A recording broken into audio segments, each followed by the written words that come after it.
And I don't know if you've ever seen it. I've never seen it in person, but man, just in preparation for this message, I went and looked at a lot of pictures of what people who have advanced leprosy look like. And we call it now, these days, more politely, Hansen's disease. But that is the most severe thing that they would call leprosy in the time of the scriptures. An advanced case of this is not just like unsightly sores on the skin. It's not just a little bit of growth here or there, a discoloration. People who have leprosy for a long time, they wind up looking something like the living dead, because this disease destroys cartilage and soft tissue. So a lot of times their nose like caves in and the skin just contours to their skull. It destroys nerve endings.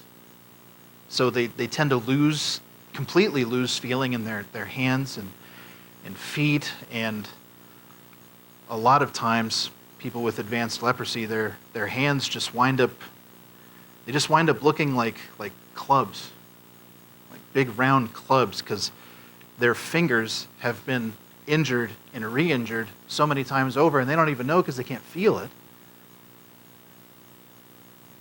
that they've actually lost those extremities, lost those appendages. They walk around with open wounds because, again, they can't feel them. And, of course, those get infected. And after years and years and years of that, I mean, the only way you can describe it is they look like dead people who somehow walk. It is a tragic affliction. And even more tragically, the people in Israel, certainly in Jesus' time, when they looked at a leper, when they looked at someone who was suffering through this, they did not see a sick person who needed to be cared for or somebody who needed to be made well. They looked at these people as an unclean person who needed to be cast out, who needed to be put away, who needed to be avoided at all cost, and in the best case scenario, forgotten about. Their uncleanness does come from the law.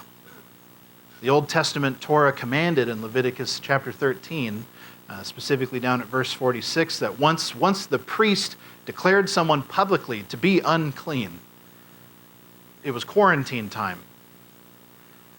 The law reads, "He's unclean, he shall live alone, and he must live outside the camp."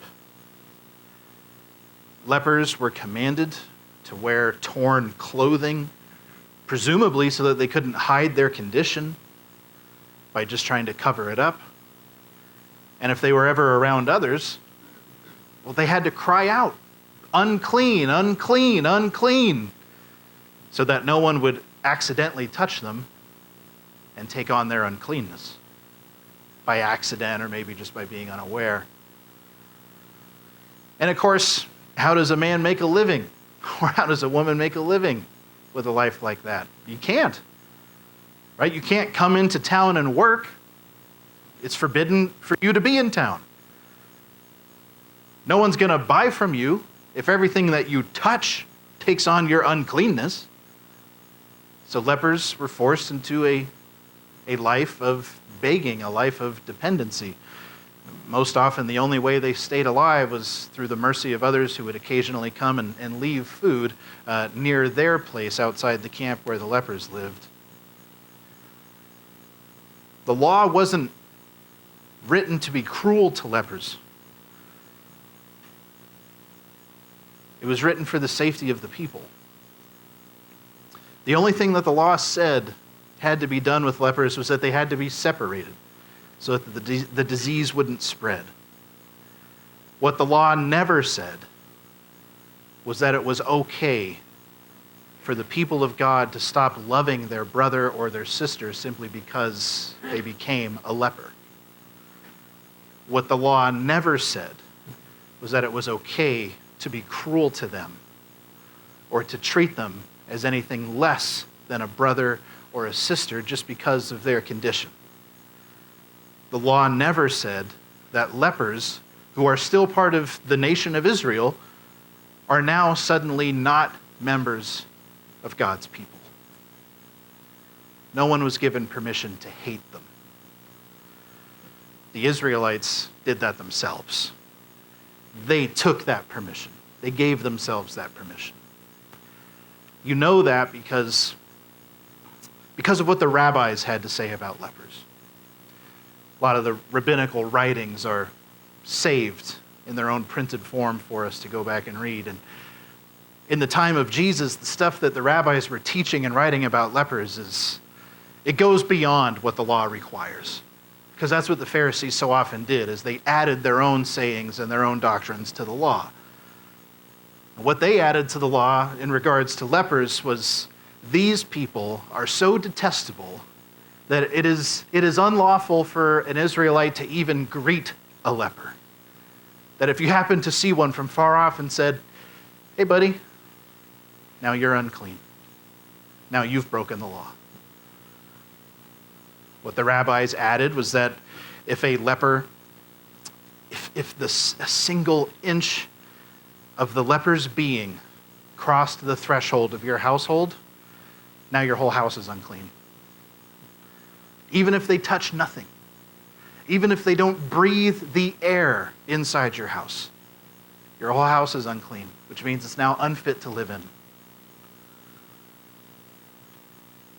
But you know the worst thing that the rabbis taught and said and wrote about the lepers was why they had leprosy.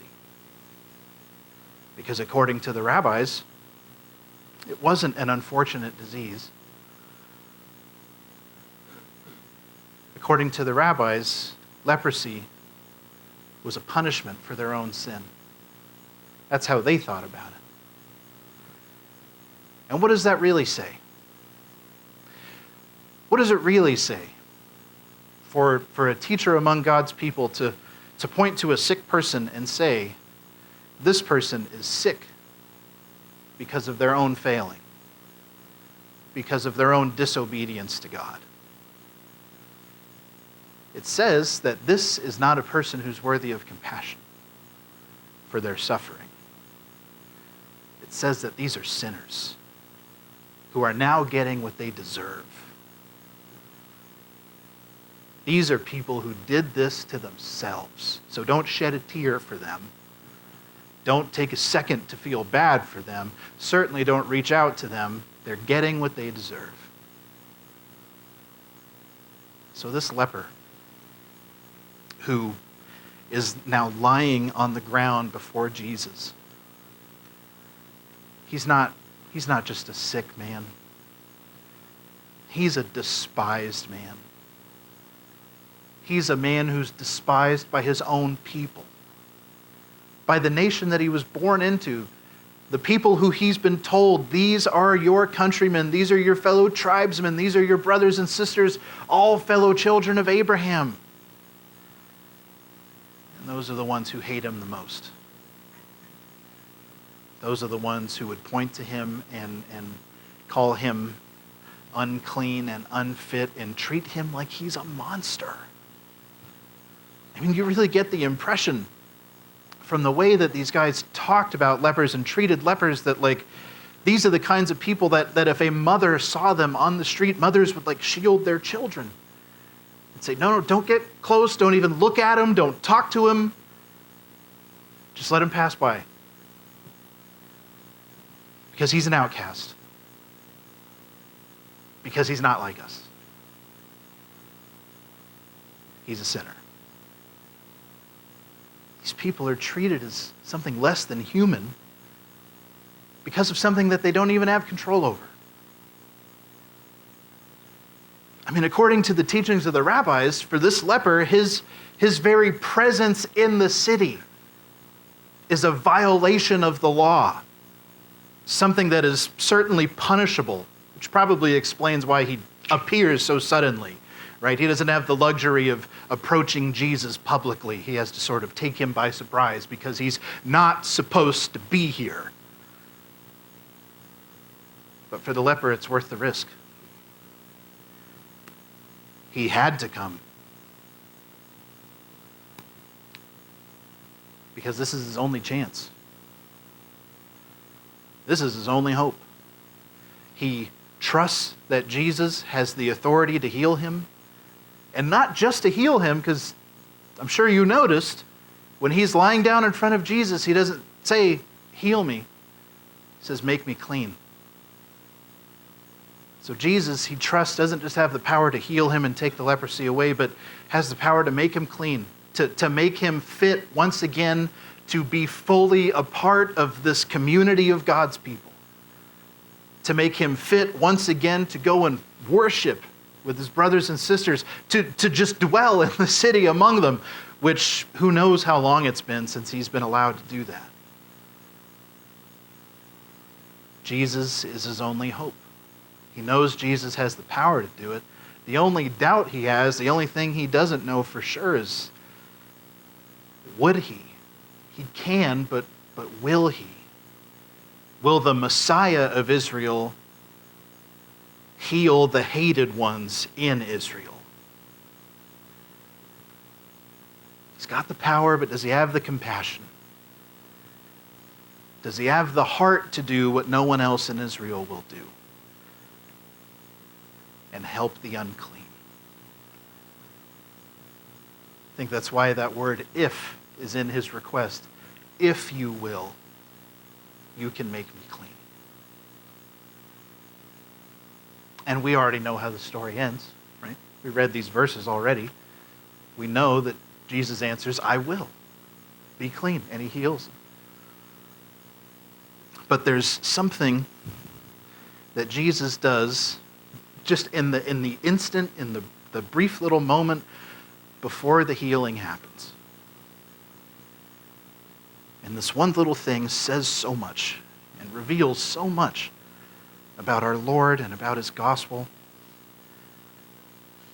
Jesus reaches down, he stretches out his hand, Luke says, and he touches the leper, not on accident, on purpose. He reaches out, touches the leper, fully knowing what he is. And we've talked about this before, because we saw earlier in Luke, when Jesus was healing all those people in Capernaum, that he was laying hands on people, and we know he doesn't have to do that in order for the healing to work. We know he could just speak a word from anywhere, and those people would be healed and spirits would be driven out. We know he's got that kind of power and authority. So the touch is very much on purpose. It's not to make the healing work, it's to do something else. Why would Jesus reach out and touch this leper? I think because that's just the kind of compassion that lives in the heart of our Lord. That's the kind of love for his people that lives in the heart of our Lord, that he still loves this leper, even knowing what he is. The fact that the touch comes before the healing, I think is done to tell the leper that he's just not a monster, that he's not less than human, because Jesus can see his humanity,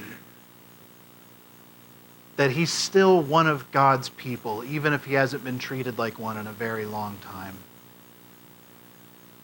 and that God's Messiah has been sent to people like him, to the desperate, to the mourning, to the prisoner and the poor and the waiting. So even if the whole world hates him for what he is, God still loves him and has always loved him. Loves him so much that he'd reach out and touch him in the middle of his uncleanness. And you know, that touch is probably the first time that leper has felt the warmth of a human hand years, it's probably the first time that a fellow Israelite has dared to come near to him with anything other than derision and hatred in years, since the first time he was called unclean and sent out. To me, it says a lot that Jesus didn't wait until the leper was healed and the priests had declared him clean to reach out and touch him. He didn't wait until it was safe and acceptable to reach out and touch him. Jesus showed compassion and love for the leper while he was still a leper, while he was still hated, while he was still publicly known as unclean. And that is exactly how the gospel comes to a person, comes to people like us, comes to people in the world. That's how it comes with all of its saving power. It comes to the unclean. It comes while we are still unclean and filthy and totally defiled and polluted, maybe not by leprosy, but by something more serious than that, by our sin. The gospel doesn't come to people after they've done everything they can to deal with their sin on their own. It doesn't come after they've made the decision to wear shirts and ties to church, and it doesn't come to them after they've made the decision to be a better person, a more upright person, a more holy person, a more religious person. The gospel comes to people in the middle of their sin, in the middle of their uncleanness. And thank God that it does, because it's our only hope. It's our only hope at being made clean from that all-defiling filthiness of sin and death. It's our only hope at being healed. It's our only hope at being counted among God's people and being able to stand before the very throne of God and be counted as acceptable by Him. The gospel is our only hope for that. So thank God it's not withheld from us until we get everything figured out and get all the pieces put in the right place. The good news of the cross is that Jesus, He didn't die for the version of you that exists only after you get yourself right. He died to save the lowest, most despicable version of you that has ever existed. He died for you when you were totally incapable of dealing with your sin. Because no matter how many of, the seemingly right decisions a person might make, no matter how many things they do to make themselves upright and proud and a person to look up to, nothing we can do can actually deal with our sin. Nothing we can do can actually take it away and wash it away. You know how Isaiah puts it, right? That all of our works are just filthy rags? That actual purity, actual cleanness is impossible for us to accomplish or attain, but that it only comes from God Himself. It has to be implanted in us, and we have to be cleaned from the inside out. And we can't do that by ourselves. We need Him. And Jesus died to take the filthiest version of us and make us clean from the inside out. That's Romans, right? Romans 5:6. Not God died so that the best version of ourselves could belong to Him, but what Paul writes there is, while we were still weak, at the right time Christ died for the ungodly. God shows His love for us in that while we were still sinners, Christ died for us. And if he had done anything else, we would never have hope of being anything except sinners. Anything except polluted and filthy and condemned.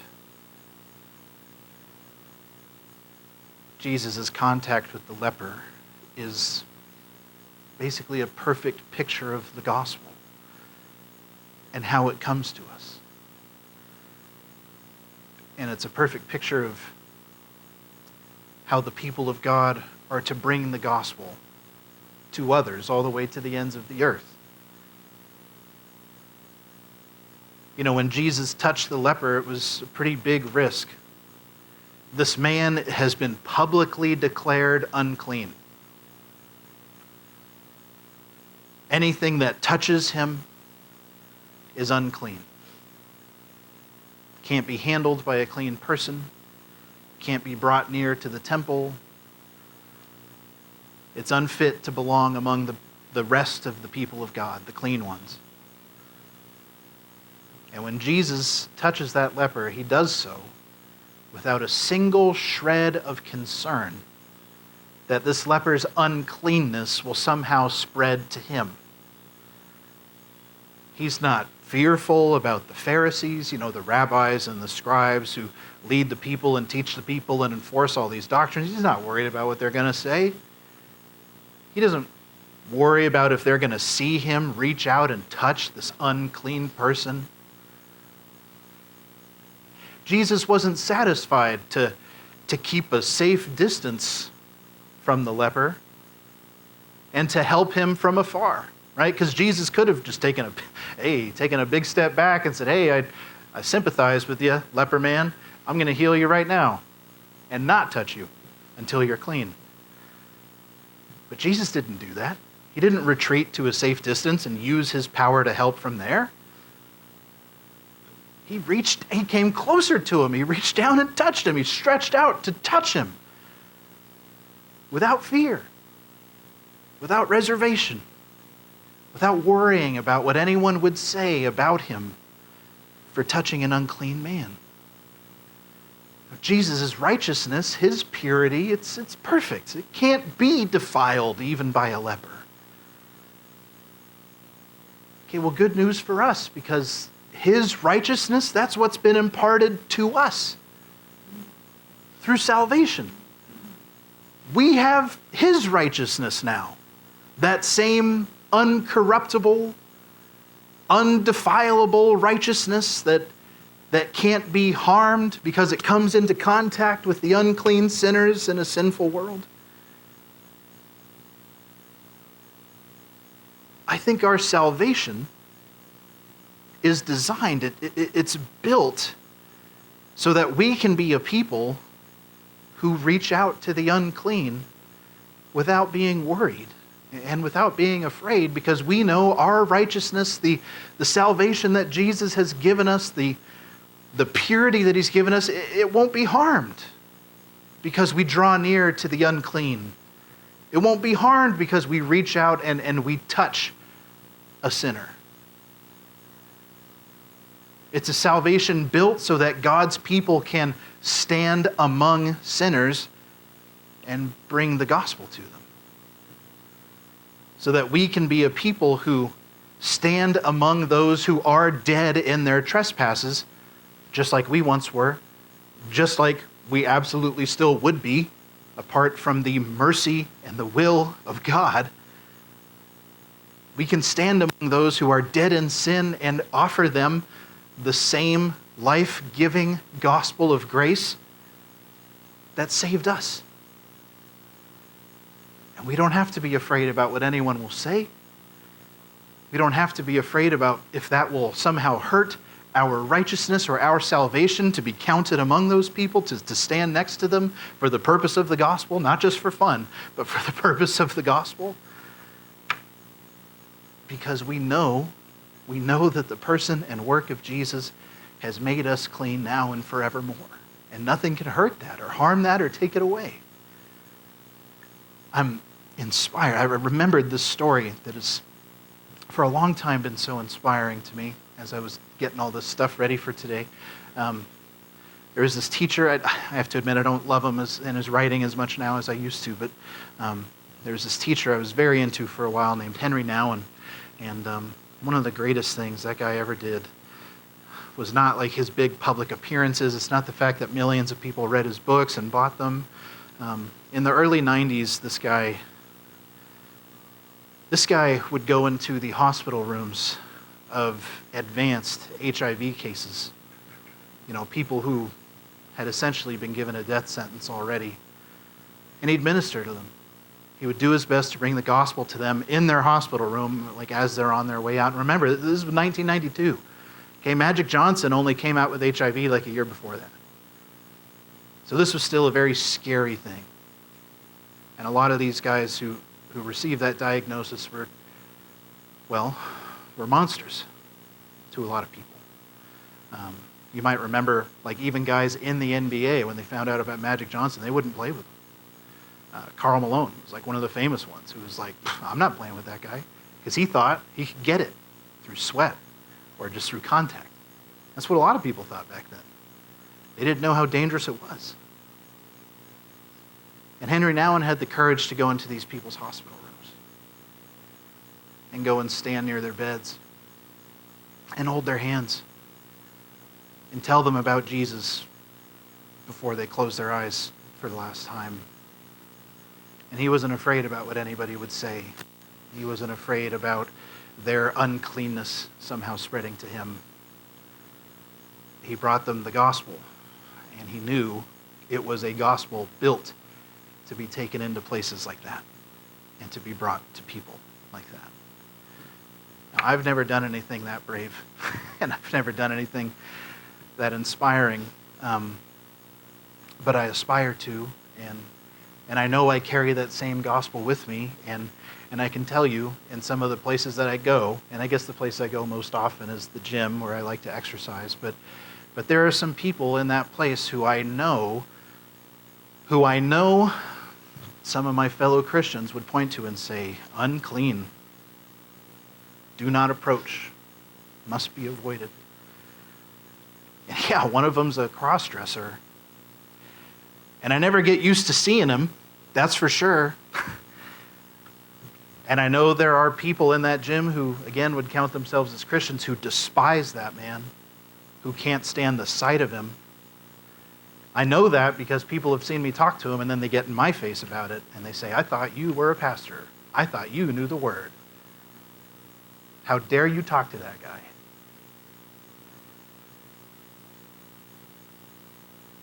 But I see that man, and I see him in the middle of his sin. I see him in the middle of the confusion that is so tragic.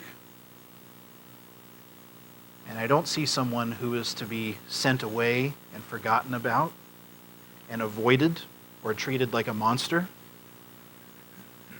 I see someone who Jesus died for. I see the lowest version of that guy, where his sin is the most public and he's living the most in it. And I know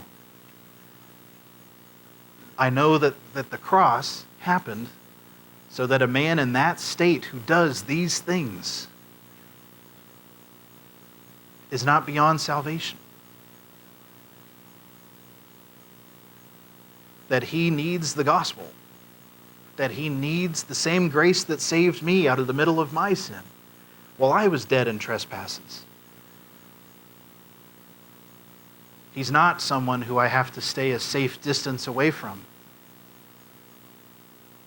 Because this gospel, this salvation is incorruptible.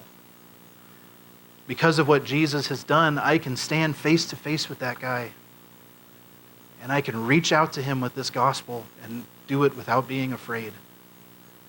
Without being afraid of what anyone will say. Without being afraid of his sin somehow being imparted back to me, his uncleanness rubbing off on me. I can always bring this gospel to him without having to take a big safe step back. The people of God when it comes to bringing this gospel to people, you don't have to stay a safe distance away from the sinful world. We shouldn't be in love with the world. We shouldn't want what the world wants. We shouldn't let ourselves be counted among the world. But God didn't plant his church in the world to stay a safe distance away from it. You know, it was Paul who said that we shine like lights in the midst of a crooked and twisted generation. You know, he didn't lie about the sinfulness of the times and the people. But he didn't tell the church to remove themselves from it either. Darkness can't be chased away if there's no light to shine in the middle of it. We have been saved to live lives that would be impossible apart from our salvation. Lives of impossible peace that can't be taken away no matter how crazy the world gets. Lives of impossible hope that can't be shaken. Lives of impossible faith that can't be broken. And lives of impossible love that doesn't play within safe limits, but that can be taken forward to anybody, even to an enemy. Right? It was Jesus himself who said in the Sermon on the Mount, anybody can love someone like themselves. The Gentiles do that. And then he told his people, you can even love your enemies. You can love the people who aren't like you, who are the opposite of you. And if we love someone, we can't fail to give them the thing they need most, which is to know this gospel of Christ. Our love can't be satisfied to sit at a safe distance, just like Jesus' love couldn't be satisfied to stand at a safe distance away from the leper. As the worship team rejoins us, I would remind us of what John wrote in 1 John chapter 3 at verse 18. Little children, that's us. Let us love not in word or talk, but in deed and truth.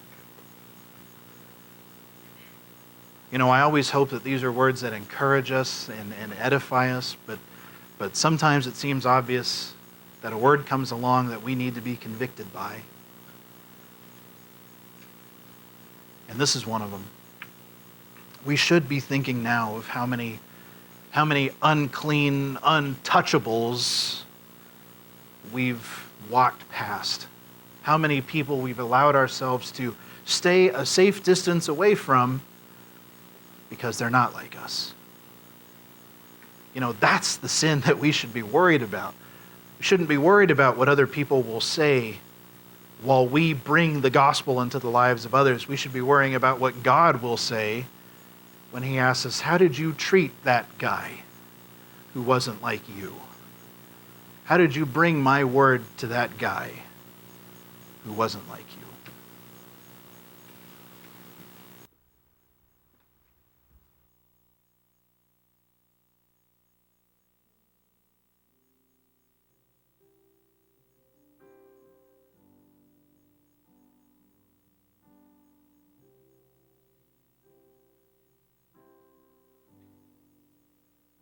This is the air I breathe.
We know